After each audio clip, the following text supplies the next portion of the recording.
eyes of a child. So I hope I never lose that perspective because it does inspire me every day. Well, Mr. Vice President, you inspire us every day. We are praying for you. We are praying for your family. We are praying for this incredible administration, for, of course, President Donald Trump. And we are honored that you are here with our Cpac family. And I'm honored to be here. Thank you. Thank you so much. Thank you all. I love you.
Silver Gold Patrimonio nace en 2018 con el objetivo de innovar en el mercado de los metales preciosos de inversión, ofreciendo nuevas alternativas para que cualquier persona, familia o empresa pueda entrar en el fantástico mundo de los metales de inversión de forma sencilla y acompañada por consultores expertos en el sector. Silver Gold Patrimonio quiere avanzar contigo.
Cinco de la tarde, bienvenidos a esta segunda hora de Rolling Stocks. Hoy muy centrados en la Cpac, en esta cumbre conservadora que se está llevando a cabo en Washington. Acabamos de escuchar en este momento al vicepresidente, al número 2, a J.D. Vance, justamente pues en esta cumbre de la Cpac. Decía Vance, entre otras muchas cosas, decía: esto es muy emocionante lo que estamos viviendo. Hemos hecho en un mes mucho más que Biden en 4 años, decía J.D. Vance. El presidente lleva un ritmo frenético.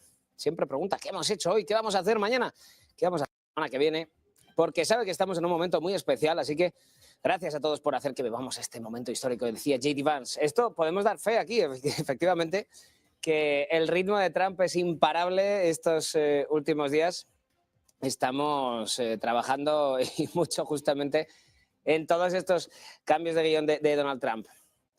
Sobre Europa, un tema que preocupa mucho, sobre todo en Europa, la relación de Estados Unidos con el resto del mundo y la relación que va a tener en estos 4 próximos años con Europa. La semana pasada en Múnich no parecía muy halagüeño. Vamos a escucharle ahora lo que acaba de decir hace unos minutos justamente sobre Europa, sobre el viejo continente. We're going to continue to have important alliances with Europe, but I really do think the strength of those alliances is going to depend on whether we take our societies in the right direction. Think about this. Germany's entire defense is subsidized by the American taxpayer. There are thousands upon thousands of American troops in Germany today. Do you think that the American taxpayer is going to stand for that if you get thrown in jail in Germany for posting a mean tweet? Of course they're not, right? So the point that I try to make to our European friends, and I think that they're our friends, I believe that, I know President Trump does, is that friendship is based on shared values. You do not have shared values if you're jailing people for saying we should close down our border. You don't have shared values if you cancel elections because you don't like the result, and that happened in Romania. You do not have shared values if you're so afraid of your own people that you silence them and shut them up. So let's have shared values. Let's defend democracy. Let's have free expression, not just in the United States, but all over the Western world. That is the path to strong alliances. Inmigración ilegal en Europa, el gran problema. Ya decía J.D. Vance en otra de sus comparecencias, el problema de Europa no es China, no es Rusia, el problema de Europa viene de dentro de la propia Europa. Todas estas unas palabras a las que, bueno, hemos visto pocas reacciones en los mercados. Tenemos al Dow Jones, al S&P y al Nasdaq en negativo. Dow Jones un poquito más, un 1,3% abajo. El S&P 500 se deja un 0,88 y el Nasdaq 100 más del 1%. Volviendo a Vance, interesante lo que decía. Vivimos en un momento de los momentos más interesantes de la historia, ¿no? Ha hablado también de la independencia energética. Vamos a ir escuchando durante toda la tarde estos... Lo que vamos sacando de la comparecencia de J.D. Vance, del número 2 del vicepresidente de Estados Unidos. Decía, vivimos en un momento histórico y le dice, agradezco a todos los votantes el poder estar viviendo todo esto. Vamos a escucharle. It's very exciting. It's hard to believe we've only been in office for a month because I think we've done more in a month than Biden did in about 4 years. Yeah. And thank God for that. But... you know, the president keeps us on a pretty breakneck pace. He always asks, what have we done today? What are we going to do tomorrow? What are we going to do next week? Because I think he realizes this is a special moment in time. And by the way, thank you. Thanks to all of you for making it possible for us to do all the great work we've been doing in the administration. I know we wouldn't have been here without you, but I think the president is acutely aware that the American people gave us a window to save the country, and that's exactly what we're going to do, and thank God for that, because it's been a hell of a lot of fun. Estamos escuchando en este momento, decía J.D. Vance, hemos hecho más en casi un mes que Biden en 4 años. Muchos ataques por parte de la nueva administración a la antigua, a la anterior. Tiene un mejor, se le presenta mejor los 4 años, sobre todo por la fortaleza que tiene en el Congreso de Estados Unidos y por lo tanto les va a ser posible hacer más cambios, ¿no?, que el anterior ejecutivo. Vamos a hablar de esta rueda de prensa, bueno, de esta rueda de prensa, no, de esta entrevista en la Cpac, en la cumbre conservadora en Washington. Vamos a hablar en los siguientes minutos con Álvaro Sánchez, es profesor de Relaciones Internacionales en el IEB. Muy buenas tardes. ¿Qué tal? Muy buenas tardes, Pedro. ¿Qué te ha parecido? ¿Qué nos puedes decir de esta entrevista multitudinaria que le acaban de hacer a J.D. Vance? Bueno, pues era lo esperado, ¿no? Básicamente lo que ha venido es a demostrar o a mostrar al mundo el programa electoral que habían presentado al electorado norteamericano en las elecciones de noviembre y cómo están llevando a cabo la implantación del mismo. Ya dábamos por descontado desde Europa que gran parte de las intervenciones del presidente Trump creíamos que se iban a quedar únicamente en parte de ese American Show electoral, pero estamos asistiendo a que no se ha quedado ahí, sino que las está poniendo en práctica. Ha sido una intervención muy marcada en cuanto a la exposición de una recuperación de los valores que ellos consideran que se han perdido en la sociedad norteamericana, poniéndola en valor. Quizás yo destacaría que está muy enfocada hacia la gente joven. Hay que tener en cuenta que el propio vicepresidente pues, es una persona de unos 40 años y que quiere dar un aire fresco a las políticas conservadoras de Estados Unidos. En cuanto a la política exterior, pues le ha dedicado realmente poco tiempo, simplemente pues, quizás 2 o 3 minutos, para incidir un poco en el punto de vista norteamericano, en este caso frente a la posición que ocupan las tropas en Alemania, ¿no?, y su participación en la defensa europea, ¿no? Decías que se enfocaba a un público joven. ¿Cuál es el...? Porque sí que vemos en Europa, por ejemplo, que la juventud sí que está tirando, por ejemplo, a opciones más de derechas. ¿Cómo ha sido en Estados Unidos el perfil del votante al que se está enfocando mucho Donald Trump y J.D. Vance? ¿Crees que también es juvenil? Bueno, J.D. Vance lo que está es jugando quizás sus cartas, ¿no? O sea, tenemos un presidente, o tienen, porque nosotros no lo tenemos, de más de 78 años, con lo cual la carrera electoral quizás él esté pensando en un ticket más allá de esta administración, ¿no? Y consolidarse como un posible candidato, ¿no? El votante medio norteamericano más conservador o votante del Partido Republicano siempre estaba en unos estándares de una clase media y de una edad media, y que había dejado de lado a ese votante joven que tendía más en los últimos años hacia un voto demócrata o un voto más independiente. Recordar el papel que tuvo el senador Bernie Sanders en las penúltimas elecciones norteamericanas, intentando atraer a ese voto joven. Y quizás con la elección de este vicepresidente sí que se ha hecho un guiño a ese tipo de sociedad, a esta sociedad de clase media, no solamente blanca de los estados intermedios, sino la búsqueda de darle cierta esperanza al votante joven norteamericano, ¿no? Donde vamos, de hecho ha habido una intervención donde dice, ¿qué le diría usted a la gente joven de Estados Unidos? Dice, vamos a hacer su vida mucho mejor, ¿no? Que quizás es lo que andan esperando frente a tanto movimiento woke que vigente en los últimos años, es darle un aire fresco y decirle hay esperanza, vamos a hacer tu vida mucho mejor. Que lo consigan o no, pues lo veremos en los próximos 4 años. También vuelta a ese discurso sobre la inmigración, escuchábamos en este momento, en contraposición un poco con, podemos decir, el buenismo europeo, ¿no? Sí, quizás el drama de la derecha o de los partidos conservadores en Europa era, parafraseando al antiguo primer ministro polaco, era que cuando uno filtrea con determinadas posiciones que no son las suyas, acabas pareciendo o imitándolas, ¿no? El drama de la derecha europea es que ha ido cediendo continuamente en los últimos 35 años o 40 con las posiciones más centradas en la izquierda en cuanto a sus postulados, y los ha ido asumiendo como propios, y se encuentra que tanto la izquierda no tiene unos postulados que defender o elaborar la bandera de esa revolución por hacer una sociedad más parecida a ella, sino que lo ha conseguido, y la derecha se encuentra con que no sabe cómo defender sus propios postulados por el miedo a que lo consideren de extrema derecha o en postulados anti-inmigración, ¿no? Esto lo que ha generado en muchas sociedades europeas es ese rechazo a la inmigración, una inmigración descontrolada, ¿no? No una inmigración controlada que es buena en todas las sociedades, sino esa inmigración descontrolada, y por ello el auge de posiciones más a la derecha o más anti-inmigración. No tienen por qué ser totalmente de derecha. O sea, en el caso tenemos un partido político en Alemania que se presenta este domingo, que desde postulados de la izquierda defiende el control de la inmigración.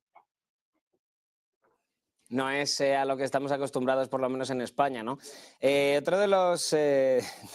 nos parece a veces extraño desde España a veces ver algunas de las realidades de la política germana. Así como conclusión, ha centrado, decías, el discurso en la juventud, un poco en ese... Decía también, creo que quieren convertir a todo el mundo, hombre o mujer, en idiotas andróginos, por eso Trump ha sido tan perseguido, un poco hablando de lo políticamente correcto, ¿no? ¿Crees que también será lo que centre un poco, crees que ha puesto los puntos a seguir para el resto de los que van a intervenir en la Cpac? Bueno, se va a centrar en valores, en un momento donde está siendo muy cuestionado la posición norteamericana después de los acontecimientos de la semana pasada, de su intervención en la Cumbre de Seguridad de Múnich. Pues evidentemente incidir en el mismo, en un momento además donde se acaban de abrir esas negociaciones con Rusia, no solamente para tratar el problema de Ucrania o la resolución al conflicto ucraniano, quizás estén dando un paso atrás desde la discreción que debe marcar toda relación diplomática, y centrarse en lo que es una conferencia de acción política conservadora. en la definición de valores, en la definición de la misión, y donde el resto de los participantes van a hacer del anti-wokismo o la lucha contra ellos su caballo de batalla más importante. Pues con esto vamos a terminar. Muchísimas gracias por acompañarnos hoy, por darnos estas claves. Álvaro Sánchez, profesor de Relaciones Internacionales en el IEB. Gracias. Muchísimas gracias por todo. Un abrazo. Sobre el ecosistema cripto, interesante. Vamos a mirar un segundo la cotización, porque el ecosistema cripto, efectivamente, Michael Saylor Strategy, lo que antes era MicroStrategy, propone una oferta de bonos convertibles de 2.000 millones de dólares para comprar más Bitcoin. Ya saben que es la estrategia desde hace unos cuantos años de Michael Saylor, el fundador de lo que hasta hace nada era MicroStrategy, compañía de software. No es una compañía cripto, recordemos, no es una compañía cripto, solo que su estrategia es centrar su tesorería en comprar Bitcoin a través de esos bonos convertibles, a través de esa deuda que luego puede devolver perfectamente por las revalorizaciones fuertes que hemos visto en Bitcoin. Y también está la Cpac en Washington, así que vamos a conectar con él y vamos a escucharle con mucha atención. The most critical discussions of our time, the future of Bitcoin, digital assets, and financial freedom. We are witnessing a once-in-a-generation transformation in how people store and transfer wealth and value. And today, I have the privilege of introducing a man who didn't just predict the future of money, he's helping build it. In 2020, as governments printed trillions of dollars, where it weakened our US dollar, one CEO made history. Michael Saylor became the first major CEO of a US publicly traded company to transfer his entire balance sheet from cash into Bitcoin. Historic, that's incredible, that's risk. He is the largest single corporate holder of Bitcoin in the world, owning 478,740 Bitcoin, now worth 48 billion. Michael just didn't talk about Bitcoin, he bet on it, he built on it. And he led the way for corporations, investors, and people like me and you to invest and remain sovereign.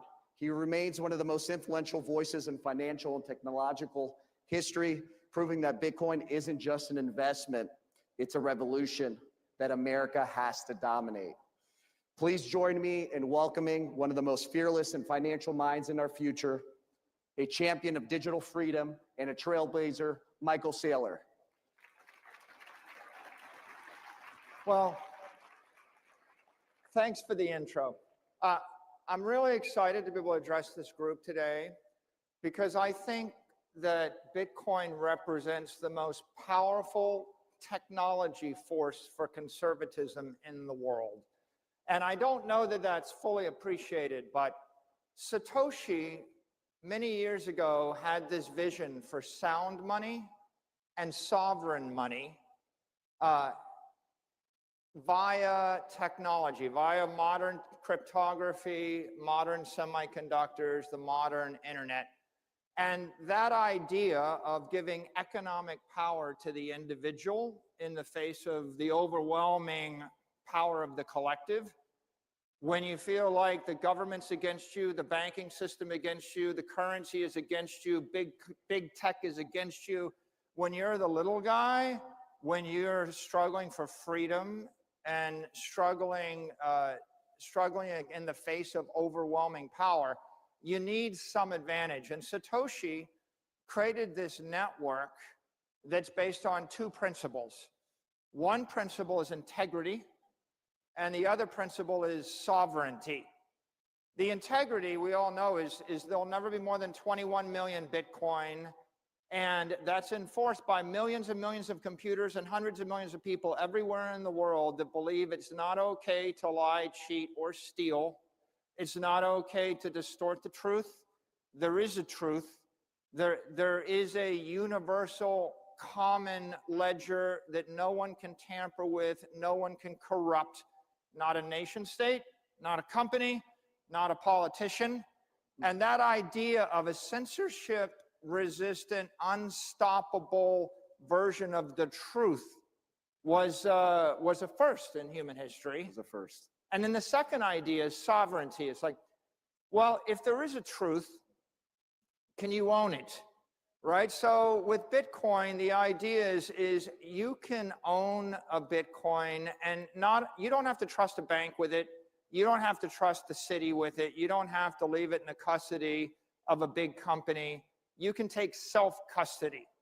So we oftentimes say, what do you own? The only thing you own are your memories. Everything else in this world that you own at the pleasure of someone more powerful than you, and they can take it away from you via force.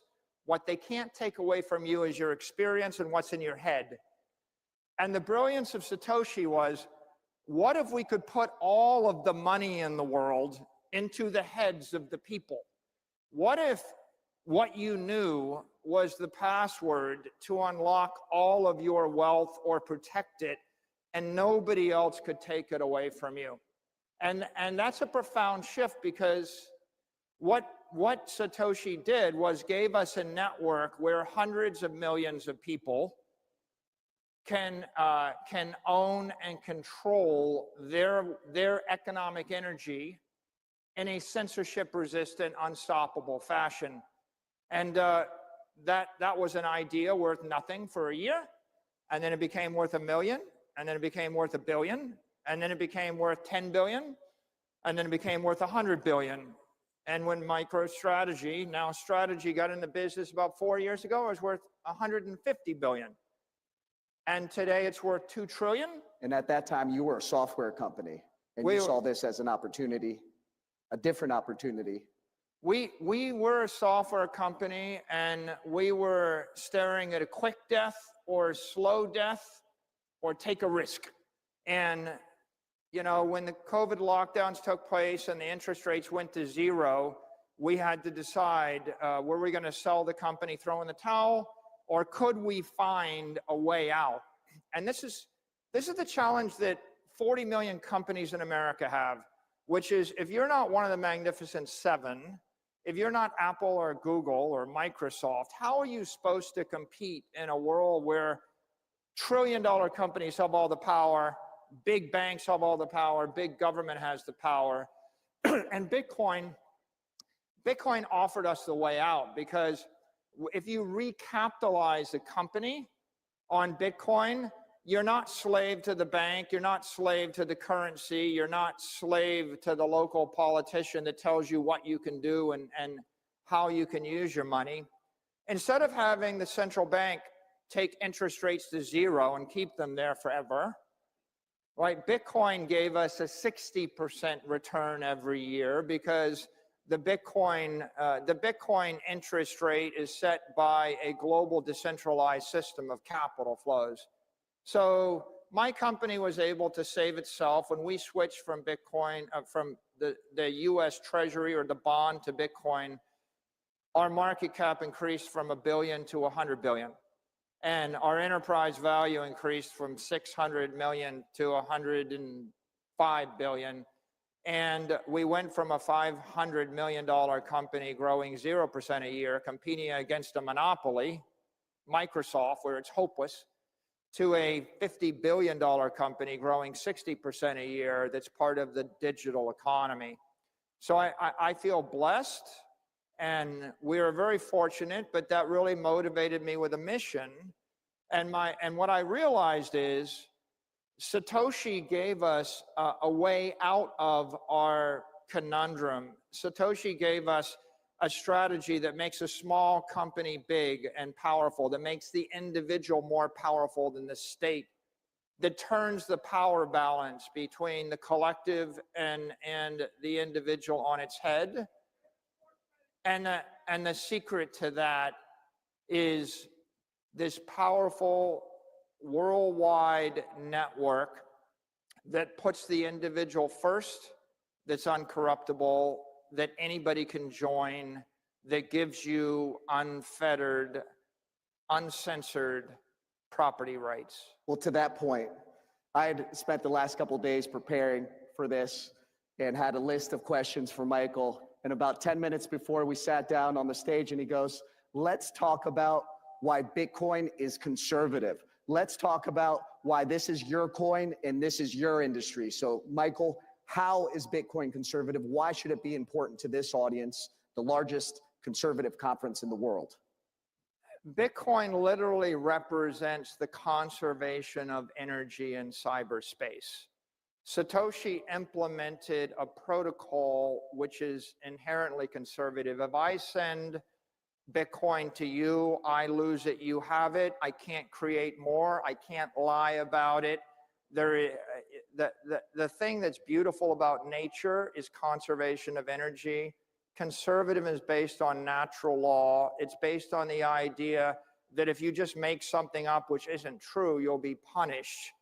And the Bitcoin network represents that innate integrity and truth.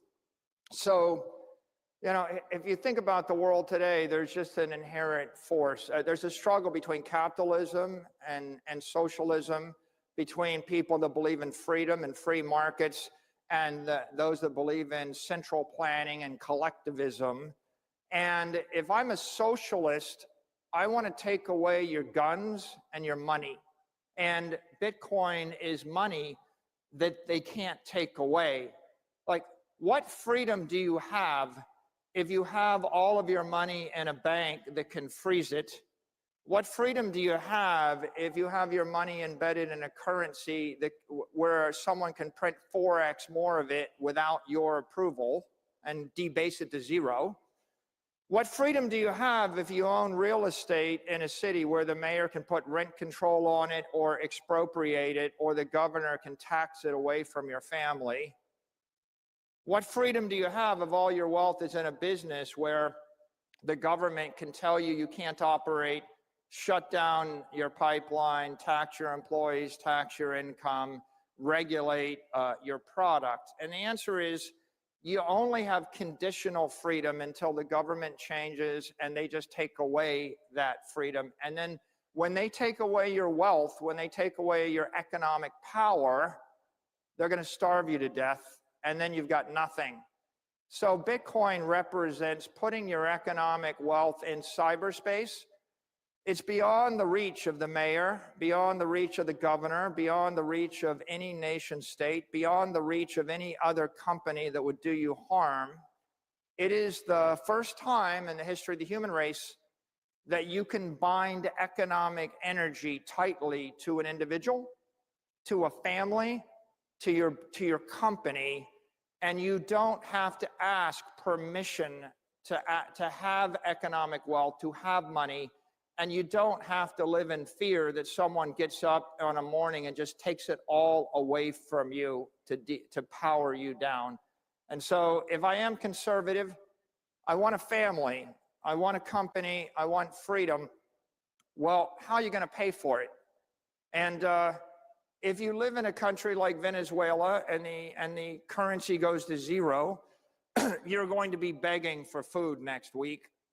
Wouldn't it be great if I could take the wealth of my family and put it into a network that no one can loot, no one can corrupt? And at the end of the day, I don't want to gamble my future. I don't want to take my life savings and gamble in the stock market. I don't want to take my life savings and gamble that the mayor of the city won't just take my property away from me. I actually just want to own the wealth. I want to own my money. And Bitcoin is a way for you to convert your capital into digital capital that will last 1,000 years. Your country will be, your company, your country, or your family will be wealthy for generations to follow. You don't have to live in fear. And when you don't have to live in fear, when you have economic independence, you can actually stretch your time horizon out, and you can build an institution, you can build your family, you can build a life for yourself. Michael, you talked about several things there. One is wealth, sovereignty, agency, the ability to come in and for someone, a mayor, a city councilman to take what you have. We've seen that happen from New York to California. A lot of us have been subject to this. And then you also talk about leadership. We have President Trump. We have the greatest leader our nation has ever had. He's compared to George Washington. People love him. We love him. He sees Bitcoin, he sees the digital asset industry as an exceptional opportunity. How can America ensure its dominance moving forward? You know, this nation became great because of the Louisiana Purchase. We bought a third of the country from Napoleon for a few $1 million. Then we purchased Texas and California from the Mexicans for a few million more. Then we purchased Alaska from the Russians for a few million more. We didn't even know there'd be $1 trillion of mineral rights underneath Alaska when we purchased it. They called it Seward's Folly. But what I'm describing is manifest destiny. If you want to create a great nation, you have to build it on valuable property. You have to know, where is all the money headed? Where is the future? When we bought California, we didn't know there'd be a Hollywood. We didn't know there'd be a Silicon Valley. No one really considered. In 1867, we didn't have a petroleum industry. And so where is the money headed in the future? The money's headed to cyberspace. Bitcoin is property in cyberspace. The manifest destiny of this country is to own cyberspace. And I think that President Trump understands the value of owning scarce, desirable property. If we go to cyberspace and we buy Bitcoin and the nation embraces Bitcoin, then all of the capital in the world, all of the Chinese money, all the Russian money, all the European money, all of the money from the 20th century, the money invested in a Siberian warehouse, the money invested in fill in the blank, anything you could possibly own in Africa, all of that capital is flowing into cyberspace. It's going from physical to digital. It's flowing from the 20th century to the 21st century. The 21st century is going to be 1 billion AIs thinking 1 million times a second. And what are they going to be using to move their money around? They're going to use digital money because they can't get a bank account. They can't get a credit card. I have to approve my wire transfers from my bank once a week. It takes about 20 minutes, and they ask me on the phone whether the money should move. It's a good problem. What's 478,740 Bitcoin, Michael? The computers. We don't feel too bad is what I'm trying to say. Yeah, I get it. But my point, we've been doing it that way for 50 years. And if you look at the way the digital economy is going to run in the 21st century, it's going to be 1 billion computers thinking 1 million times a second, moving assets at the speed of light. Bitcoin represents digital capital. That network is $2 trillion today. It's going to be $20 trillion in 4 to 8 years. It's going to be $200 trillion in 20 years. Then it's going to grow faster than every other asset in the world. It's going to continue to grow. The United States should own it, right? Is that the conversation? Talk to us about the U.S. Bitcoin reserve. Everyone, and we've heard a couple other coins being yelled out by the crowd, and people want to know: are we going to have a U.S. Bitcoin reserve, and when is that going to happen? The way to think about Bitcoin is it's the most powerful digital network in the world. It is cyber power. If you want to dominate the next 100 years, just like the last 100 years is based upon dominating sea power, fire power, air power, space power, nuclear power. You want to dominate cyberspace. You want cyber power. It's the unstoppable network that no one can corrupt. And the use of the unstoppable network, among other things, is hundreds of trillions of dollars of capital moving from point A to point B. But the other use of the network is I can send a message which is unstoppable, and I can store information that is unstoppable, and I can prove beyond a shadow of a doubt the authenticity of an instruction or a document. No country, no company, no individual, not a trillion computers can corrupt that message. So if you want to own the future, you want to own cyberspace. How do you own cyberspace? You own Bitcoin, and then you run the Bitcoin networks. You mine Bitcoin, you own Bitcoin.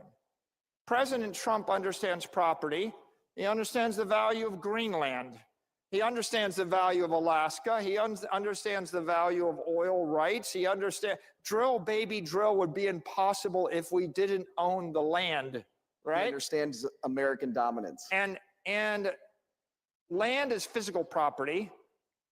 When I run electricity through semiconductors and I create a wall of encrypted energy, I create digital property. Bitcoin is digital property. You should own it. Your company should own it. Our nation should own it. It is the future. In your perspective, how soon do you think we're going to be buying Bitcoin and have within our U.S. reserve at a timeline? I think it's going to be 12 months, 24 months? I think there's an appreciation of the power of Bitcoin throughout the cabinet, throughout the House, throughout the Senate. There's going to be a political process by which we build consensus with the White House, the Senate, and the cabinet, and find the right way through. But, you know, what I would say on this topic is the U.S. could own 20% of the network like that for free. The dollar would strengthen, the nation would be enriched. And the real promise is if you own 4 to 6 million Bitcoin, you're going to pay off the entire national debt. You're going to neutralize it. We can generate a $50 trillion to $80 trillion benefit to the United States people, to the citizens, to the taxpayers, and we can do it simply by seeing the future. It cost $6 million to buy Alaska. The payoff was $1 trillion. Just like right now, you can literally buy it for a song and dance. That's the opportunity. The risk is that you wouldn't want the Saudis to buy it first, or the Russians, or the Chinese, or the Europeans. And there's only room for one nation state to buy up 20% of the network. And obviously, I think it should be the United States. I think it will be the United States. It's a way for us to enrich ourselves and emerge as a creditor nation in a matter of a decade. It's also a way for us to ensure that we're the economic leaders in cyberspace and the digital economy for the next 100 years.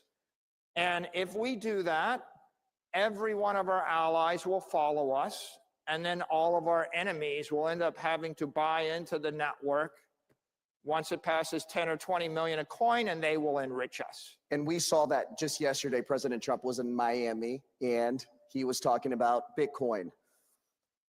The Bitcoin reserve is a touchy subject. A lot of people want to know what other coins within the digital asset industry are going to be involved. The U.S. does not just hold just gold and oil within our reserve. It holds up to 27 other trace minerals, and so we're completely diversified. Do you see room for another digital asset to be included in the Bitcoin reserve or the U.S. financial reserve system? I think the key thing to keep in mind right now is that Bitcoin is a commodity. It is an asset without an issuer. There is no company, no individual, no country, no entity that can corrupt it. It has reached escape velocity. It has gotten to the point where it is basically a freedom virus, a truth virus, a monetary virus. It has been embraced by $1 trillion of smart money. That is $1 trillion of real money has been invested in the network. It is 99% of the digital power on Earth. It's fairly unstoppable. And so if you're going to capitalize a company or a country, you want to capitalize it on property or a commodity or a network which is beyond the point where anybody could change the nature of it. And so that makes Bitcoin the most certain thing in the digital universe. And when you talk about certainty and when you talk about truth, over the last 4 years, we've experienced as a culture travesty. We haven't been able to speak. We've been censored. How does Bitcoin, what is Bitcoin to you? What do you see that others don't? And how can conservatives capitalize on the opportunity to take advantage and make sure that America is dominating our future, that we have the economic freedoms, that our children and our families in America will stay at the front runner of this industry. What I would say to everybody in this room is if you want freedom, if you want liberty, if you want to live your finest life, you're going to need economic power. You need physical power, you need political power, but you need economic power. Bitcoin represents economic armor. When you put on the suit of armor, then no mayor, no government, no collectivist, no socialist can debank you. They can't take your money away. They can't impoverish you. Just like a gun is a deterrent, Bitcoin is a deterrent, because if you have wealth in Bitcoin, you have the option to move it to any jurisdiction and you can keep it, and no one can take it away from you via force of violence, no matter where you are on Earth. And so Satoshi gave us an opportunity. I hope I intrigue all of you with the opportunity and you go do the research and determine for yourself how you benefit from it. But I just leave you with the thought that Bitcoin is economic armor. You have, Michael, thank you. God willing, we have as much Bitcoin as Michael one day. This is a defining moment for digital assets. It's a defining moment for our country. We thank all of you. Michael, thank you so much for joining us. Cpac is going to be at the front of the digital asset industry. We see Bitcoin and the entire industry as a significant resource for our country and our people. Thank you, everyone. God bless America. Thank you.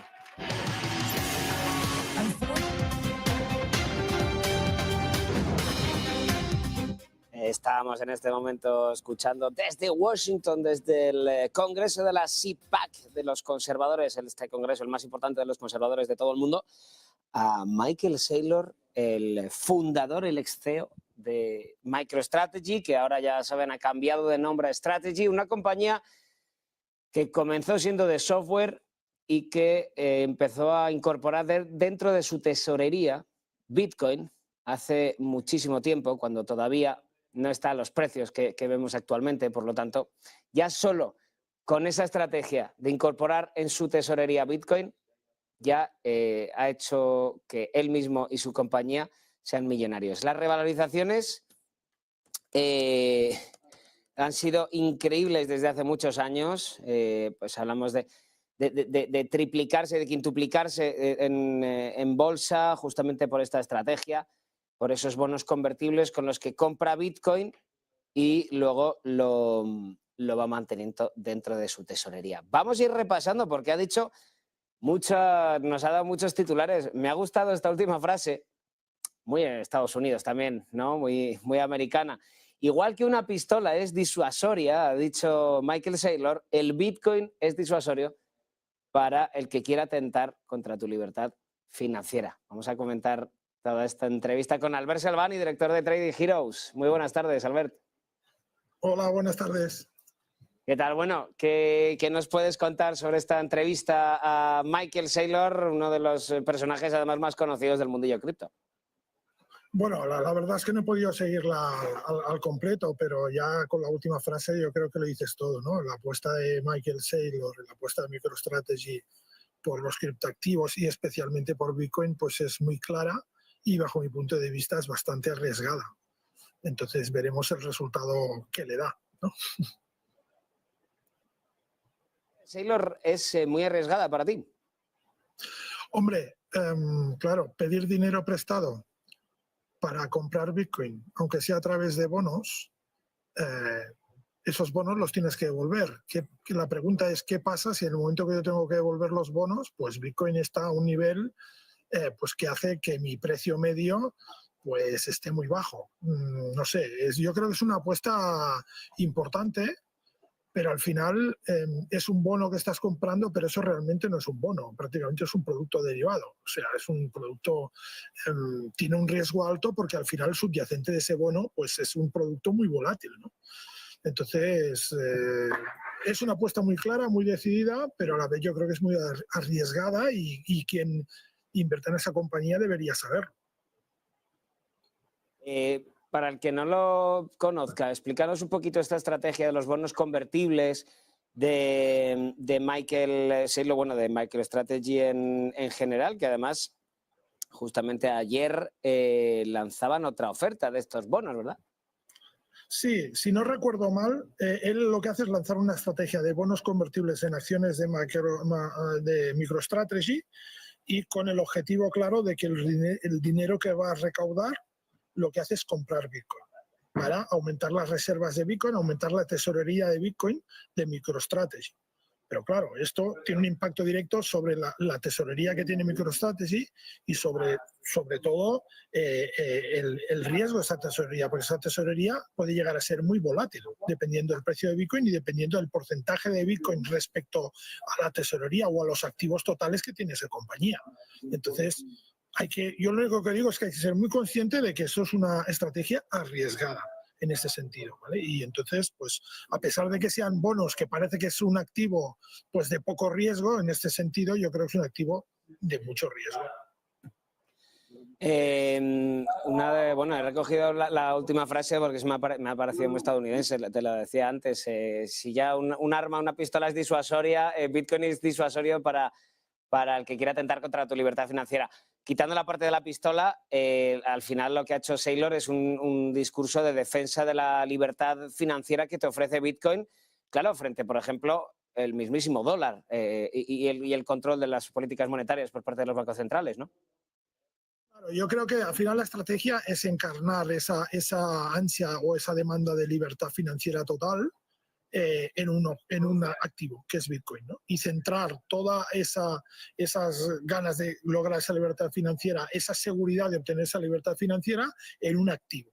¿Para qué? Para que ese activo, evidentemente, suba. Si Michael Saylor está endeudando su compañía para comprar Bitcoin, evidentemente él lo que va a hacer todo lo posible para que Bitcoin suba. Y es lógico y además es legítimo, yo lo veo legítimo. Y bueno, pues la explicación que él hace me parece también completamente lógica, es decir, no creo que diga nada fuera de lugar en ese sentido, ¿no? La libertad financiera al final la da que tú puedas custodiar tus propios activos y nadie te puede embargar o bloquear esos activos. Y en el caso de Bitcoin está claro que puede hacerse, por lo tanto, nada que decir en ese sentido.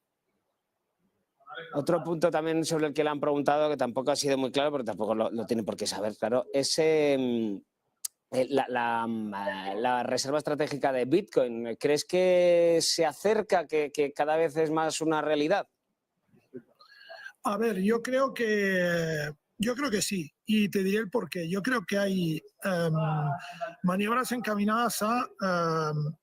yo no diría justificar, porque no, están al frente del gobierno y por lo tanto no tiene que justificar, pero sí dar más argumentos a esa reserva de Bitcoin, ¿no?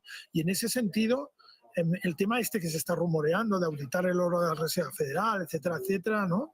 Lo que hace es meter incertidumbre en un punto o en un activo en donde no debería haber ninguna, ¿no? Y eso acabaría favoreciendo a Bitcoin. ¿Por qué? Porque Bitcoin tiene algo que los demás no tienen, que es transparencia.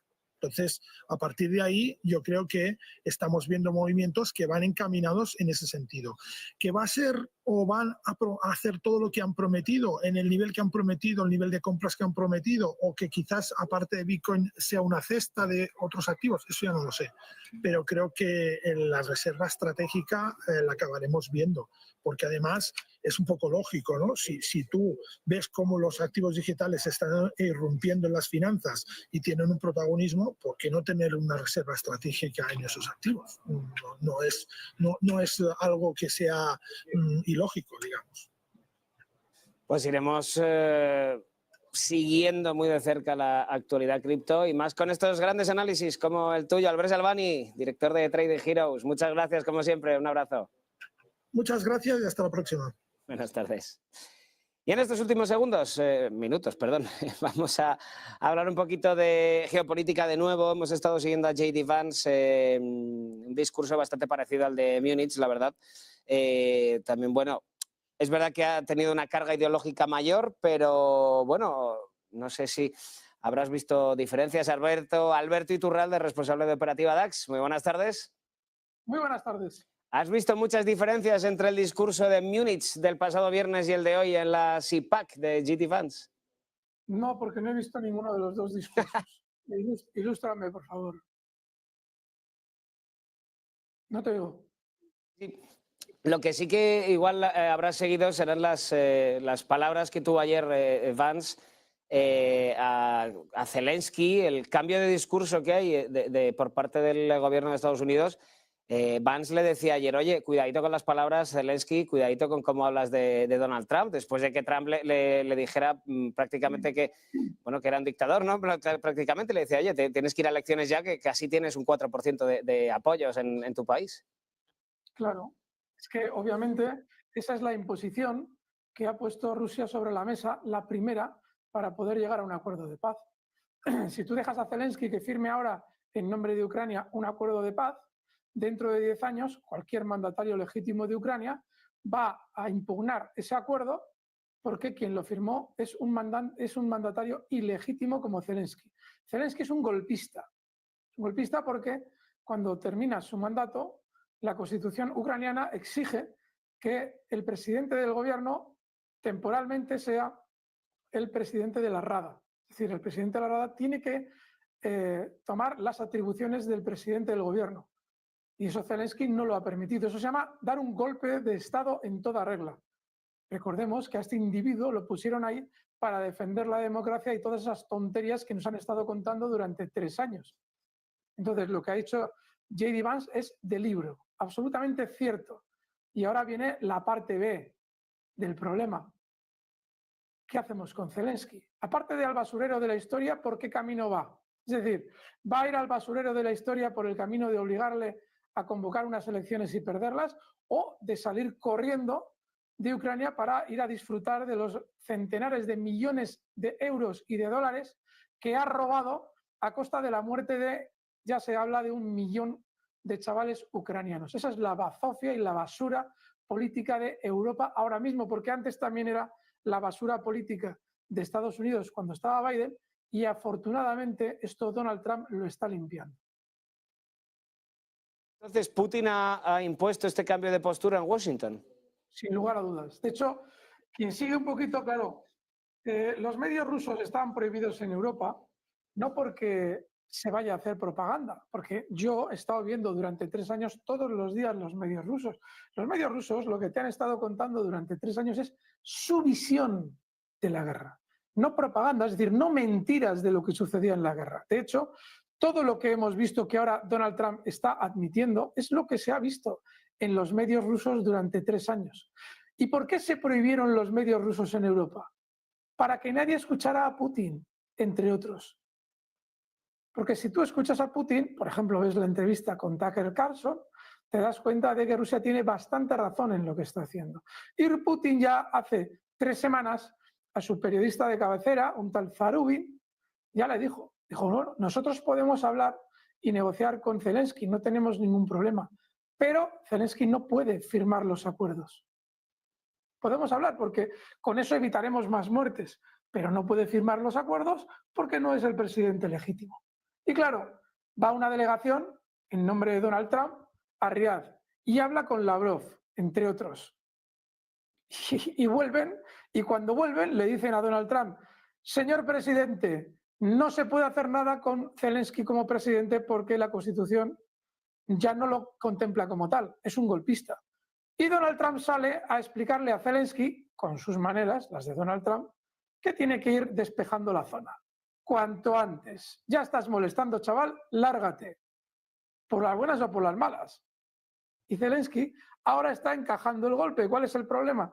Que los británicos, que necesitan enredar la guerra lo máximo posible, recordemos que esta no es una lucha ni de Rusia contra Ucrania, ni de Estados Unidos contra Rusia. No, esta es una lucha de países soberanistas, es decir, gobiernos que intentan lo mejor para sus ciudadanos, como Estados Unidos, Rusia y China, contra gobiernos que esquilman a sus ciudadanos para esos recursos dárselos a las élites corporativas, como lo es toda Europa, incluida Gran Bretaña, que ahora está loca por encontrar la fórmula para complicar la guerra de Ucrania. Y es Gran Bretaña la que le está diciendo a Zelensky, tú resiste, tú aguanta, tranquilo, que esto se resuelve.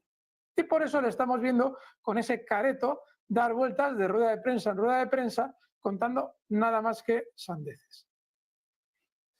Pues con esto nos vamos a quedar. Estaremos muy pendientes de estas declaraciones, sobre todo porque cada día nos dan un titular nuevo, tanto por la parte ucraniana, desde Estados Unidos y también desde Rusia. Alberto Iturralde, responsable de Operativa DAX, muchísimas gracias por acompañarnos, como siempre. Gracias, fuerte abrazo. Y hasta aquí esta segunda hora de Rolling Stocks. No sin antes echar un vistazo, discúlpenme, que se me iba a pasar a los mercados europeos cómo han terminado el cierre de los mercados europeos. Hoy símbolo mixto, CAC 40 y IBEX 35 se han salvado de las pérdidas, CAC 40 arriba un 0,15, el IBEX 35 un 0,34. Poquitos cambios, el DAX alemán, eso sí, se ha dejado medio punto porcentual, pero después de haber roto máximos esta semana también. Hasta aquí esta segunda hora de Rolling Stocks, ahora que sí, y se quedan con las noticias con Sergio Fernández.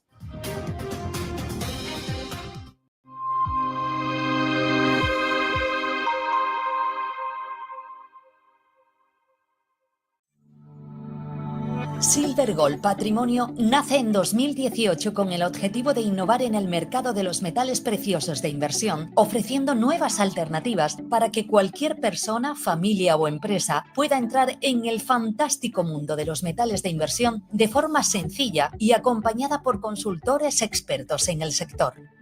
Silver Gold Patrimonio quiere avanzar contigo. Mudarte de ciudad es un gran cambio y alquilar tu casa puede parecer arriesgado. ¿Estará tu vivienda protegida? Con Cpac, olvídate de preocupaciones. Nosotros garantizamos tu renta pase lo que pase. Disfruta de tu nueva etapa con total confianza. Alquila tranquilo. Cpac responde. ¿Qué cuento quieres hoy? ¿Te cuento uno de los míos? ¿El del farmacéutico? ¿O el de María, la abogada? El de Ana, la arquitecta. Vale. Eras una niña que soñaba con crear los edificios más impresionantes de la Tierra. Se pasaba el día dibujándolos. Sabía que algún día acabarían llegando a lo más alto de cada ciudad. Y que cualquier persona... Cada profesional tiene detrás una historia increíble. Creer en ella es lo que de verdad cuenta. Arquia Banca, el banco de los profesionales. Creemos que la sociedad actual necesita más arte y más color. Le da a la gente la oportunidad de asimilar diferentes perspectivas. Es realmente un placer pintar este cuadro, porque es una hermosa imagen para comenzar. Lo último que pintaremos es el auricular en vez del pendiente. Using a classic and merging it with modern. This is very provoking.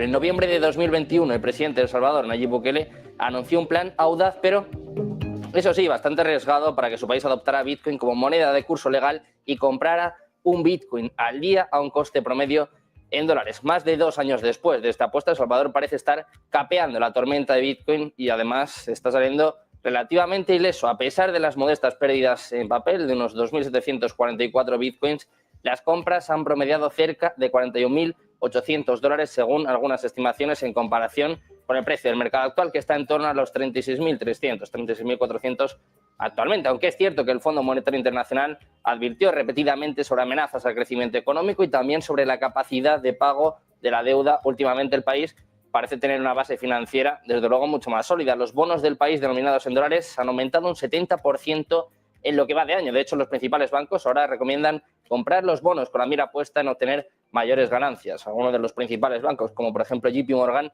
estaba hablando precisamente de la fortaleza de los bonos de El Salvador. La ley Bitcoin que promulgó El Salvador tenía como principal objetivo aprovechar la velocidad, pero también el bajo coste de las criptomonedas por aumentar la inclusión financiera. Como se pueden imaginar, el lanzamiento desde luego fue bastante difícil, bastante complicado, con algunos fallos tecnológicos y también con alguna que otra propuesta, pero este uso sigue siendo, como se pueden imaginar, desde luego de nicho. Sin embargo, el gobierno de Bukele sigue promocionando esta ley como un éxito. Desde luego, más allá de los números, la apuesta le ha salido muy bien. Si nos ceñimos, por ejemplo, si nos fijamos en el área del turismo, que ha incrementado muchísimo desde que El Salvador realizara esta apuesta. Destaca, por ejemplo, el propio Bukele, los proyectos de infraestructura que han sido financiados por Bitcoin y también la electricidad barata que utiliza El Salvador para la minería. Con sus reservas de Bitcoins bajo el agua, el país ha duplicado su apuesta mediante la emisión de bonos Bitcoin para recaudar fondos, pero también para seguir comprando más. Esta arriesgada medida podría resultar contraproducente en el caso de que los precios de Bitcoin caigan. Por ejemplo, si echamos la vista atrás, hace un año pues estaba en torno a los 16.000, 17.000 dólares, como les decimos ahora, prácticamente, bueno, incluso más del doble de lo que estaba hace un año. Pues la apuesta de El Salvador empieza a salir bastante bien, con pérdidas moderadas hasta ahora. El Salvador en un terreno fiscal más estable, como os decíamos. La controvertida apuesta de Bukele por Bitcoin todavía no ha descarrilado la economía, ni mucho menos, como predecían algunos críticos, pero la verdadera prueba está por llegar mientras Bukele busca impulsar la adopción manteniendo los riesgos bajo control. Una apuesta criticada, controvertida, pero que sigue dando réditos a El Salvador.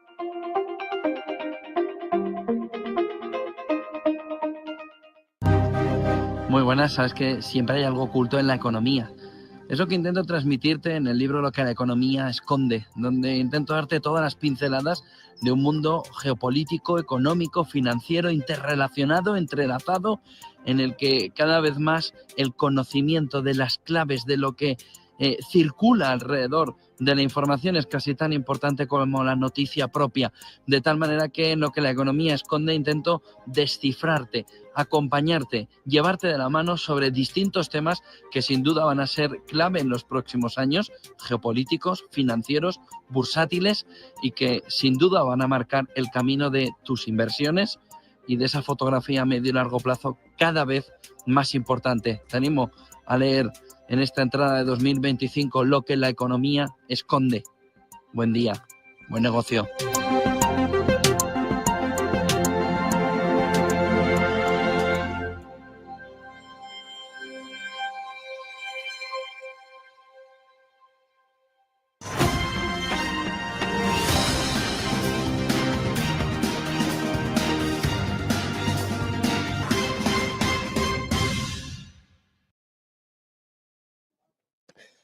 Muy buenas tardes, bienvenidos de nuevo a Negocios Televisión, bienvenidos a este espacio informativo mirando a las noticias del día, lo más destacado de las declaraciones por parte del presidente de Estados Unidos. De nuevo Donald Trump atacando a Volodymyr Zelensky. Hay alerta máxima en Ucrania en estos momentos a tenor de las palabras del presidente de Estados Unidos, mirando también al vicepresidente Vance amenazando a Alemania con retirar tropas estadounidenses. Miraremos a lo más destacado de este discurso en la Cpac, pendientes también de la respuesta por parte de Europa, que advierte a Trump por su postura, por su acercamiento hacia Rusia, y también mirando en este caso a declaraciones de Volodymyr Zelensky, que hoy, por cierto, ha cancelado en la última hora su entrevista, su rueda de prensa con Quiquero, el enviado especial de Donald Trump de Estados Unidos para Ucrania. Enseguida miramos estas cuestiones, pero empezamos mirando a Estados Unidos. Empezamos mirando, como no, al presidente Donald Trump. Les contamos que ha llamado a Zelensky en las últimas horas de nuevo dictador sin elecciones, mientras se profundiza la disputa entre Estados Unidos y Ucrania. Trump decía que era mejor que actuara rápido para asegurar la paz o no le quedaría ningún país. Hablaba horas después de que Zelensky respondiera a su tesis de que Ucrania era culpable de la guerra, diciendo que el presidente de Estados Unidos estaba atrapado en una burbuja de desinformación. Ataque sin cuartel de Trump contra Zelensky. Escuchen. Elections, Zelensky better move fast or he's not going to have a country left. Got to move fast because that war is going in the wrong direction. In the meantime, we're successfully negotiating an end to Trump, que decía debe actuar rápido o no le quedará país. En respuesta, el ministro de Asuntos Exteriores de Ucrania, Andrei Sybiha, dijo que nadie podría obligar a su país a ceder. Decía, defenderemos nuestro derecho a existir. Se suponía que el mandato de 5 años de Zelensky terminaría en 2024, pero dice que no se pueden celebrar elecciones presidenciales y parlamentarias bajo la ley marcial que Ucrania impuso en febrero de 2022. Un Donald Trump que también reacciona sobre el dinero que ha enviado Estados Unidos durante los últimos años. Empieza a cansarse de la situación con Ucrania y dice que dónde está su dinero, que ni siquiera Volodymyr Zelensky, que ni siquiera el presidente de Ucrania sabe dónde está el dinero de Estados Unidos. Este es el mensaje de Donald Trump, cada vez más cansado con Ucrania. It's also time to find out what happened with all the money. Because he made the statement that half of it he doesn't know where it is or something like that. And I'd like to find out all the money that we've been sending to Ukraine, where is it? And I can tell you we're doing very well with Russia. We're going to do something with Russia that he was unable to do. we can make a deal with Russia to stop the killing of, potentially additional millions of people. I think the Russians want to see the war end, and I really do. But I think they have the cards a little bit because, they've taken a lot of territory, so they have the cards. Un Donald Trump que además no tiene intención de abandonar sus intentos de firmar un acuerdo sobre tierras raras con Ucrania, es lo que informa este jueves la agencia Reuters, de acuerdo con su información, que cita fuentes familiarizadas con el asunto. Para acelerar el proceso, el gobierno de Estados Unidos intentaría cerrar un acuerdo simplificado y luego discutir más a fondo los detalles específicos. Se informa que el enviado especial de Trump para Ucrania, Keith Kellogg, está en Kiev esta semana para discutir los parámetros de un pacto revisado, lo que el país eslavo necesitaría a cambio de esta firma. En este contexto, el inquilino de la Casa Blanca ha mostrado su intención de renovar el acuerdo de recursos naturales ucranianos. Decía Trump: sí, creo que voy a resucitar este acuerdo, ya sabes, veremos qué pasa, pero voy a resucitarlo o las cosas no le van a hacer a Volodymyr Zelensky demasiado feliz, es lo que declaraba a los periodistas. Seguimos mirando al vicepresidente de Estados Unidos, un Vance, que afirmaba este jueves que el presidente Donald Trump será el presidente de la paz en el conflicto en Ucrania. Hablando en la Cpac 2025, enfatizaba que detener el conflicto es lo mejor para los intereses de Estados Unidos, Europa y Ucrania, pero especialmente para los intereses de los estadounidenses. Vance habla de esta forma de las negociaciones con Rusia. Obviously, we're going to continue to have important alliances with Europe, but I really do think the strength of those alliances is going to depend on whether we take our societies in the right direction. Think about this. Germany's entire defense is subsidized by the American taxpayer. There are thousands upon thousands of American troops in Germany today. Do you think that the American taxpayer is going to stand for that if you get thrown in jail in Germany for posting a mean tweet? Of course they're not, right? So the point that I try to make to our European friends, and I think that they're our friends, I believe that, I know President Trump does, is that friendship is based on shared values. You do not have shared values if you're jailing people for saying we should close down our border. You don't have shared values if you cancel elections because you don't like the result, and that happened in Romania. You do not have shared values if you're so afraid of your own people that you silence them and shut them up. So let's have shared values. Let's defend democracy. Let's have free expression, not just in the United States, but all over the Western world. That is the path to strong alliances in Europe. Vance argumentaba que la paz requiere negociaciones directas con todas las partes. Decía, hay que hablar con todo el mundo si se quiere poner fin a la guerra. Insistía en que Trump está comprometido a detener el derramamiento de sangre y responder a las críticas sobre las recientes conversaciones entre Estados Unidos y Rusia en Arabia Saudita. Seguimos mirando a... Have important alliances with Europe, but I really do think the strength of those alliances is going to depend on whether we take our societies in the right direction. Think about this. Germany's entire defense is subsidized by the American taxpayer. There are thousands upon thousands of American troops in Germany today. Do you think that the American... Un Vance que además amenazaba con retirar las fuerzas estadounidenses de Alemania por la libertad de expresión. El vicepresidente de Estados Unidos advertía este jueves que la alianza entre Estados Unidos y Europa debe basarse en valores compartidos, no en conveniencias políticas. Reflexionando sobre su discurso en la conferencia de seguridad de Múnich, en un discurso también muy apasionado de la Cpac, ha señalado que algunos líderes europeos se opusieron a su mensaje. Vance ha criticado a los líderes occidentales por permitir el ingreso de millones y millones de inmigrantes no autorizados a sus países, calificándolo como la mayor amenaza tanto para Europa como para Estados Unidos. Además, ha sugerido que Estados Unidos podría retirar sus tropas de Alemania si Berlín no pone fin a las prohibiciones sobre el discurso del odio. We're going to continue to have important alliances with Europe, but I really do think the strength of those alliances is going to depend on whether we take our societies in the right direction. Think about this. Germany's entire defense is subsidized by the American taxpayer. There are thousands upon thousands of American troops in Germany today. Do you think that the American taxpayer is going to stand for that if you get thrown in jail in Germany for posting a mean tweet? Of course they're not, right? So the point that I try to make to our European friends, and I think that they're our friends, I believe that, I know President Trump does, is that friendship is based government run by the executive, not by the bureaucracy.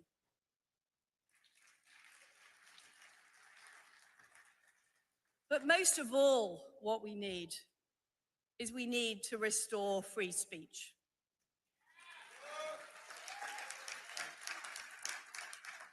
This is the lifeblood of our democracy. And J.D. Vance is right. Vice President Vance is right. Free speech is in retreat in Britain and in Europe.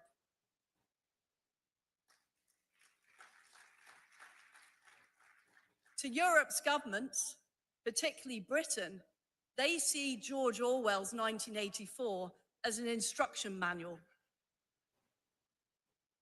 Look at the evidence. A British citizen was arrested for praying outside an abortion clinic. We have German prosecutors saying that if you insult somebody, you could be arrested. We had Alison Pearson, a British journalist, visited at her home by the police because of a tweet that she'd posted a year ago and since deleted. I want the police to be policing real crimes, not thought crimes. But not only this, we have a supine legacy media that pay lip service to free speech, but have suppressed stories and distorted stories. The BBC were found to have violated their editorial guidelines 1,500 times in the 4 months after the appalling atrocities of October the 7th. They were found to have been downplaying Hamas terrorism and promoting the idea that Israel was the aggressor. This is our state broadcaster, funded by the taxpayer. The mainstream media have failed to report on the grooming scandal, and they failed to hold the deep state to account. And much of the reason for that is the deep state are the people giving them all their information, all their leaks, all their funding, all of their material. And they're frightened of the media regulator, Ofcom. We have seen what independent media has done for the United States, and we want some of that. That's why we are going to be establishing a new free speech media network in conjunction with our American allies, including the great people here at Cpac. It will be uncensorable and uncancelable. It will take on the Britain-bashing corporation, which is what we call the BBC. It will take on Starmer and his socialists, and it will take on the censors of Germany. Because it's only by telling people the truth in the United Kingdom, in Europe, in the Anglosphere, in America, that we will turn our backs on the war's West against itself.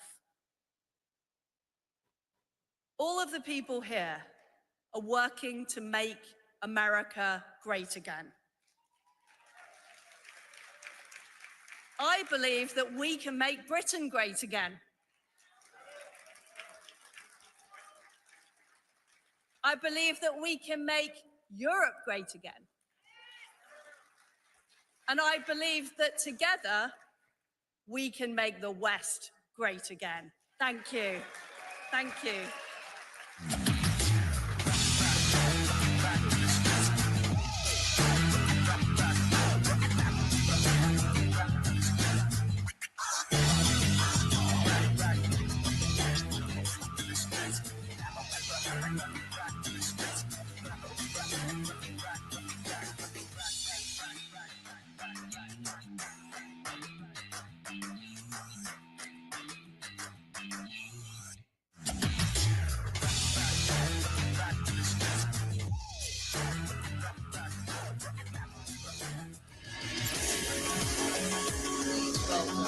From Cpac, Brazil, member of the Brazil Chamber of Deputies, Eduardo Bolsonaro. E aí, pessoal? Bom? Good afternoon. Hi there. Thank you. Thank you. Thank you. Thank you.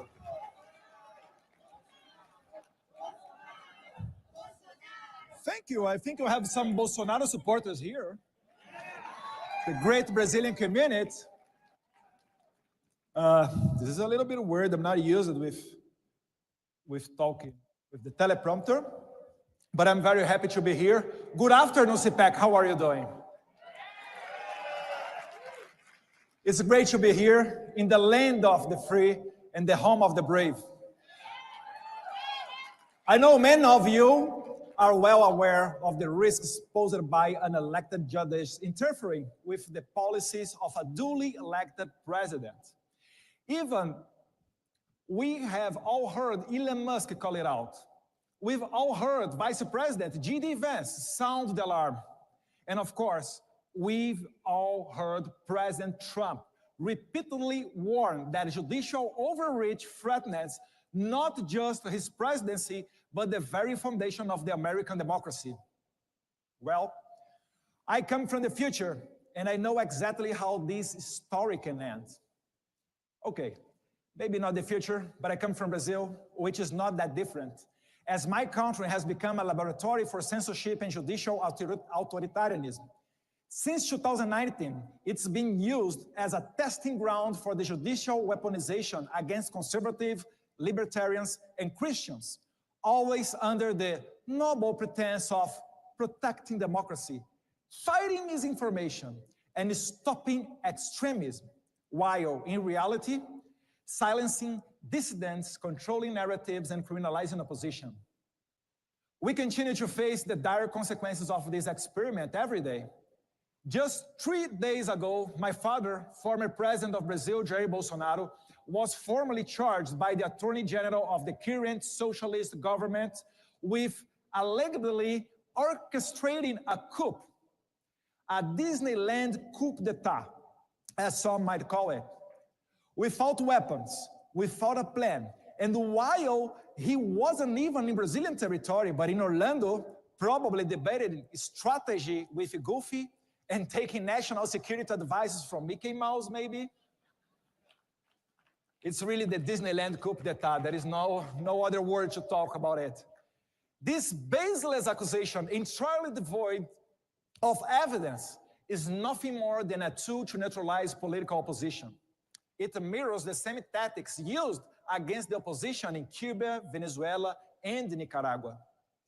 Yet in Brazil is perceived differently on the global stage because while its situation is in some ways even worse, the persecution is not spearheaded by the executive branch, but by the judiciary. And that makes it all the more dangerous. We are not talking about a dictatorship in the traditional sense. We are talking about a place where tyrants issue decrees and suppress opposition openly. No. In Brazil, the judicial system has been weaponized, creating an illusion of legality while systematically dismantling democracy from within. And guess who helped found this experiment? Right? Agencies like USAID and NED, institutions supposedly dedicated for promoting democracy, but in reality, channeling resources into censorship, judicial overreach, and political persecution in my country. Let me introduce to you a man named Alexandre de Moraes. He is not an elected official. He is a Supreme Court justice who has given himself unchecked power to decide who can speak, who can run for office, and even who can go to the prison. Under his watch, Brazil has become a country where social media platforms are forced to silence opposition voices or face billions in fines. Judges and bureaucrats, not the people, decide who is fit to run for office. Congressmen like Daniel Silveira are thrown into jail for so-called opinion crimes, receiving an outrageous sentence of 8 years and 9 months behind bars, simply for exposing his views in a video, a punishment more fitting of a totalitarian regime than a democracy. And, as I said, even the former president, Jair Bolsonaro, is at risk of being arrested on the same kind of bogus charges used against opposition leaders in Venezuela, Cuba, and Nicaragua. But it doesn't stop there. The judicial system has become an instrument for persecution at every level. Political parties that challenge the status quo are harassed and investigated, and some of their candidates are banned from competing fairly in elections. Independent journalists face exile or worse, imprisonment for exposing government corruption or criticizing the judiciary. Ordinary citizens who dare to express dissenting opinions on social media find themselves banned, fined, or even arrested. This is not democracy. This is a judicial overreach. This is lawfare. And this is what happens when courts are turned into political weapons against the will of the people. Why is it happening? Because Jair Bolsonaro currently leads all major polls outside the margin of error and is the only candidate capable of defeating the left in the 2026 election. If he is kept out of the race, Brazil will fall completely under China's influence. There is no doubt about that, and Brazil cannot be overlooked. With over 200 million people, the largest economy in Latin America, and the land mass nearly the size of the United States, its geopolitical and economic importance is undeniable. China recognized this and is actively working to pull Brazil deeper into its sphere of influence. And while you might think, this is just a Brazilian problem, it's not. This has many ramifications and has already spilled over into the United States. Here are 3 examples that should concern every American citizen. Number 1, Jason Miller's detention in 2021. An American citizen, advisor to President Trump, was detained in Brazil under politically motivated orders. His crime? Attending Cpac Brazil and supporting free speech. Number 2, Elon Musk's persecution. He was added to an illegal fake news investigation. That's right. Elon Musk is under investigation in Brazil. You should be, I don't know, maybe scared with him if he go around here, if he come around here. Threatened with billion-dollar fines and saw his company X banned in Brazil, all because he refused to comply with government censorship demands. The deep state scandal at CBP involving a Brazilian national. Number 3. Brazilian authorities, in collusion with American bureaucrats, manipulated U.S. immigration records to fabricate justification for the unlawful imprisonment of Felipe Martins, a former national security advisor to my father. He was subjected to solitary confinement, psychological coercion, and inhuman treatment in an attempt to extract a statement that could be used to incriminate President Bolsonaro. So, think about it. If they can detain and silence American citizens, if they can control a country as large as Brazil, if they can manipulate official U.S. government's records to imprison a political opponent abroad, what else they can do? What stops them from doing the same to help terrorists, drug cartels, or transnational criminals? And more importantly, if they could do all of this outside of the United States, what makes you think they wouldn't try to replicate it within? This has gone too far. And you, the American people, must pay attention, because what happened in Brazil is being used as a blueprint for judicial tyranny elsewhere, including right here in the United States. Ironically, as I said before, this experiment was partially funded by your taxpayer dollars, which means they will soon come back. They will come to recover their investments.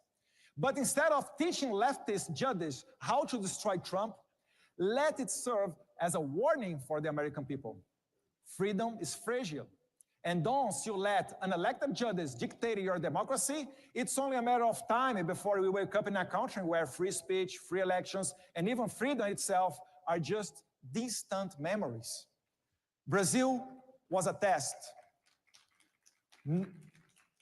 Now, thank you. I told you that you have Bolsonaro supporters here.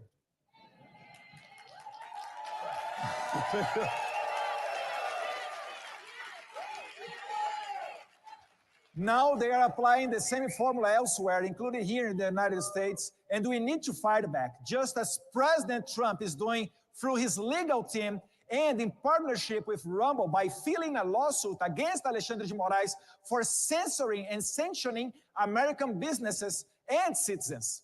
This legal battle will set a crucial precedent, not just for Brazil, but for the future of the free speech and democracy in the United States as well. The globalist playbook is in full effect. If you don't fight back now, you will be the next. Learn from Brazil before it's too late.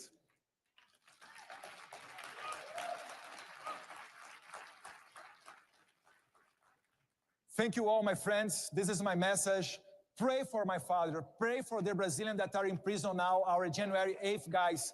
We are asking for amnesty in the Congress, and we hope receive a lot of support from you outside of Brazil, because you know how it means. God bless America. God bless Brazil. Thank you very much. Thank you.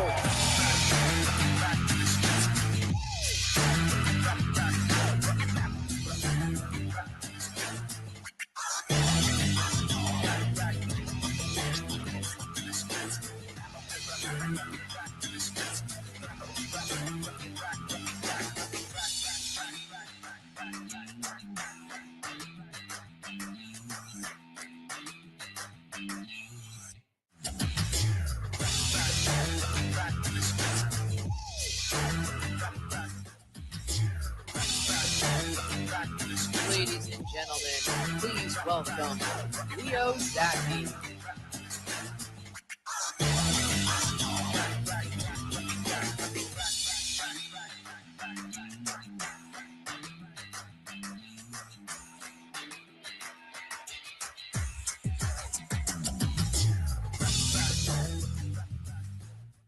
Hello, Cpac.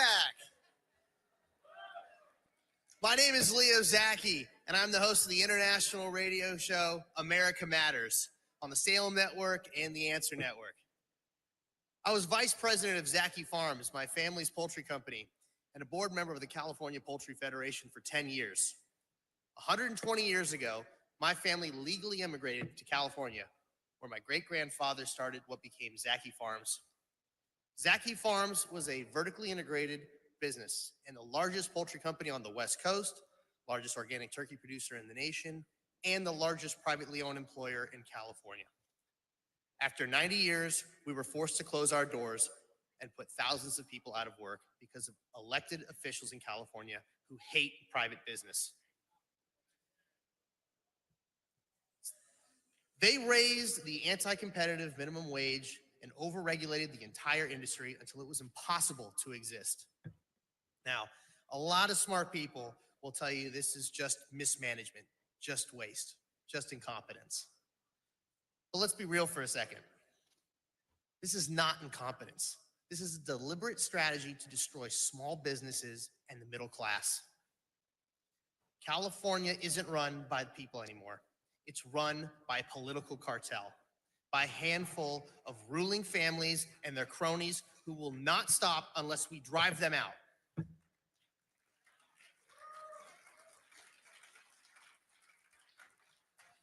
Many of you, especially the younger ones in the audience, might not even know this, but California used to be a red state, a strong conservative state. And here's what they don't want you to know. California still has more conservatives than any other state. That's more than Texas, more than Florida. So how do the radicals stay in power? They built a one-party dictatorship, and they call it a supermajority. And they did this by running Democrats, but calling them Republicans. These rhinos stole the vote from the people by making IDs for voting illegal, by inflating the census, gerrymandering, ballot harvesting, and removing all oversight that was in place to ensure election integrity. I'm no detective, but even a dummy can smell voter fraud when the state with the most conservatives somehow magically votes blue every year.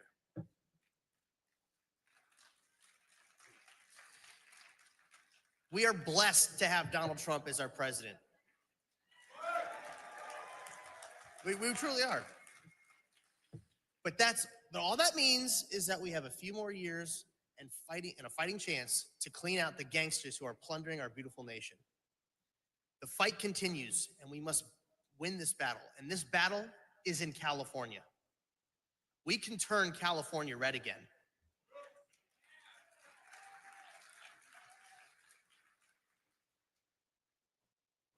It's responsible for some of the worst legislators in the nation and destabilizing our republic with anti-American policies. If it happened here, it can and will happen in your state too. But that's why you're here, to see conservative values defended against the psychotic enemies of our republic with their BS woke agenda 21 and 15-minute cities. Every day, the new Department of Government Efficiency exposes more of their lunacy and disgusting waste. California needs its own DOGE and a proper purchasing department to manage its spending habit with full transparency. Transparency in our government is mandatory to keep out the bad guys. California is over $3.2 trillion in debt. And thanks to DOGE, we will soon know some of the insanity these maniacs have been wasting our money on. This isn't just corruption, it's criminal. The fires in Los Angeles have woken up a lot of lefties. So guess what? It doesn't matter if you used to be a liberal or conservative when you're homeless. Losing everything tends to change your mindset. I'm here to tell you that California is ready for change, but it won't happen without the support of our Republicans across the nation. That means all of you, everyone in this room and listening at home, wants to save this country and defeat the Marxist globalist woke agenda. The time to strike is now. But the establishment rhinos are working hard to derail our America First efforts. Support your grassroots patriots and sign up for your local precinct committeemen. There's over 200,000 empty seats out of the 400,000 nationwide. If we're going to hold the line, we need to scoop them up and also run for local board, council, committee, statewide positions. Trump winning does not mean the war is won. It means we are just getting started. And Americans are gearing up. The battle isn't just against a toxic ideology.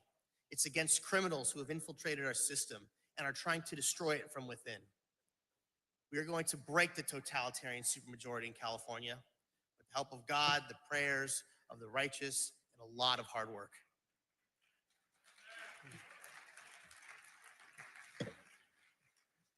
Again, my name is Leo Zaki, and please tune into my radio show Monday through Friday.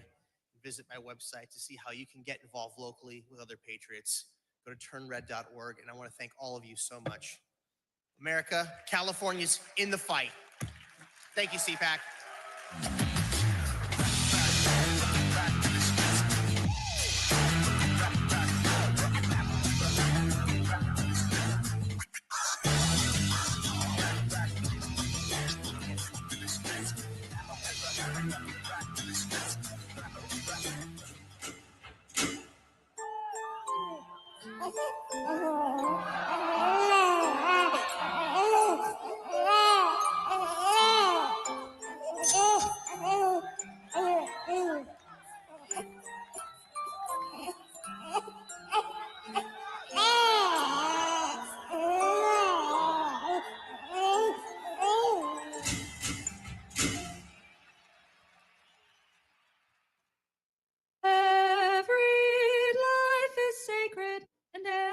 Every life is a gift, and every life deserves a chance to live. At the Jewish Pro-Life Foundation, we're making the original pro-life religion pro-life again. To learn about our life-saving educational and healing programs in the United States and in Israel, please visit jewishprolifefoundation.org. Every institution today is under attack. The home, the church, the government. And many people are asking, what is the truth? Jesus Christ claimed the ultimate truth. Are you willing to face the truth? Do you think the MK Ultra project ever actually ended? The Central Intelligence Agency is actively involved in mind manipulation. We all answer to one God and one Savior, and He's there to change your life for the better. Hey there, scan your QR code on your badge so that you can view the agenda. Check out our membership circles and learn more about our centers. This president is calling my family, is calling me, is calling MAGA supporters enemy of America. That's right. I am the daughter of a Cuban political prisoner who fought for freedom, who fought against authoritarian and dictators. He sounds just like Fidel Castro did. Fidel Castro would target the enemies of his government and try to take them down. This is exactly what we're seeing with Joe Biden. He should be ashamed of himself. No American should be called a Nazi or be called an enemy of the state. Yeah. Those of us who love this country, and I have spent my whole life defending freedom in America.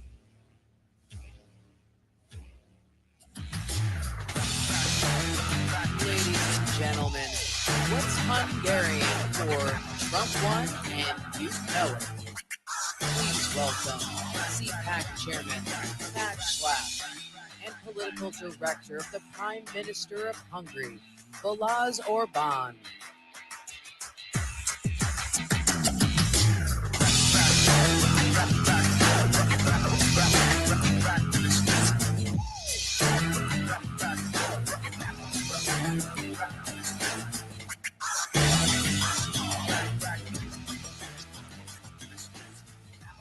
Welcome to America, Balázs. Thank you. Nice to be here. Thank you. It's wonderful to be here. Congratulations to all that you elected President Trump. I think you saved your country and you did a great thing to Europe and the world and for my country as well. Okay, so we have to take care of business. What is Hungarian for Trump won and you know it? Trump nyert, mi megmondtuk. Very fantastic. That's great. By the way, we've had 4 Cpac Hungaries, or we will have That's a 4th. True. Yeah, the coming 4th. up in May. Is everyone invited? Yes, you have standing invitation. Come. Please come and visit us. Budapest is safe and sound. Safe and sound. It's amazing how when we first started collaborating with each other and with the center and with Miklos and the whole gang, people inside of government, people outside of government, everyone said, why would you go to Hungary? And then I read the Washington Post. I didn't know this. Apparently your prime minister is like a dictator or something. I didn't realize this. And then he was like a fascist dictator who rigged elections. And that's what I was told. And I remember telling one of these reporters, I think it might've been at the Washington Post, I was like, wait a minute, I'm always reading that you say you can't rig elections, and now you can rig elections. How did all that disinformation transform into the fact now people look at Viktor Orban and say, he's in many ways the leader of Europe? I mean, first of all, the liberals are doing the same with everyone. They did the same with... You mean lying? Yeah, lying. With your president, they did the same with everybody who is opposing their power structures. That's how things look like. And second, if you represent the truth as a politician, and as it is done by my prime minister, then time is on your side. It means that it will turn out that your decisions, even if those were criticized heavily by the liberal institutions, and they did everything to destroy you, like we were dictators, fascists, Putin's puppets, whatsoever, but time is on your side, and it proves that you were wrong during all time. And that was the case with the migration, when we were saying that letting in hundreds and hundreds of thousands of illegal migrants to Europe and to our country, it's not a good idea. So we should do the other way around. And we were the only ones who asked the people. Migration wasn't an issue in Hungary. So we thought we were thinking about that. Oh, we don't have legitimacy. What decisions should be made? So let's ask the people. And we asked the people. We organized national referendum, and obviously overwhelming majority, even those who are disagreeing with the government, were saying no to illegal migration. And then we stopped it, and then we canceled it. And the same with the war.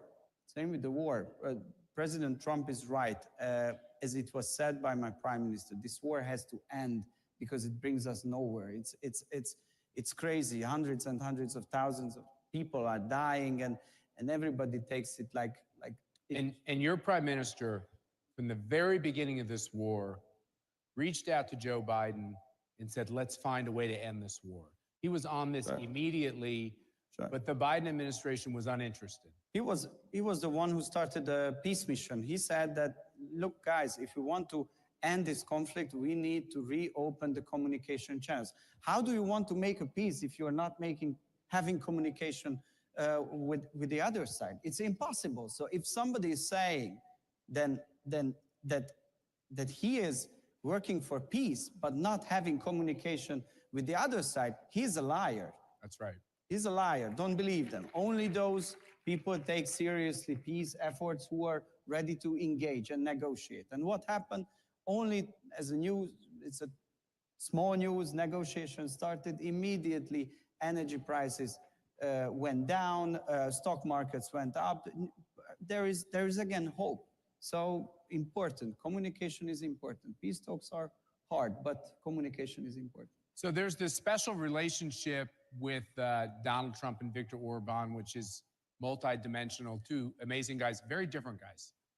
I think the Western press tries to act like they're the same. They have some similar characteristics: strength, endurance, same policies, but they're different in a lot of ways too, right? I think the one thing that is the most the same is this idea of kind of getting kicked out of power, even though I don't think Donald Trump got kicked out. That's my view. I'm sure I'll get canceled from someone for saying that. I don't think he ever got kicked out.